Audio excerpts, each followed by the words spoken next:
Plumber block. The plumber block is used to support shaft.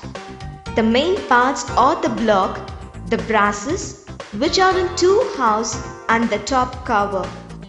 The block made of cast iron can be mounted on a strong base like bearing bed or a rigid structure. The block has a hexagonal cutting and this houses the bottom half of the brasses. The top half of the brass is placed over the bottom half and the top cover is assembled on the top brass. The top cover is fastened with the block by using square-headed bolts, nuts and washers. Since during running of shafts the nuts may loosen, lock nuts are provided.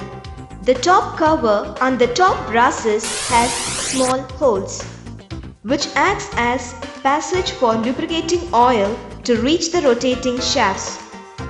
The parts can be easily assembled and dismantled.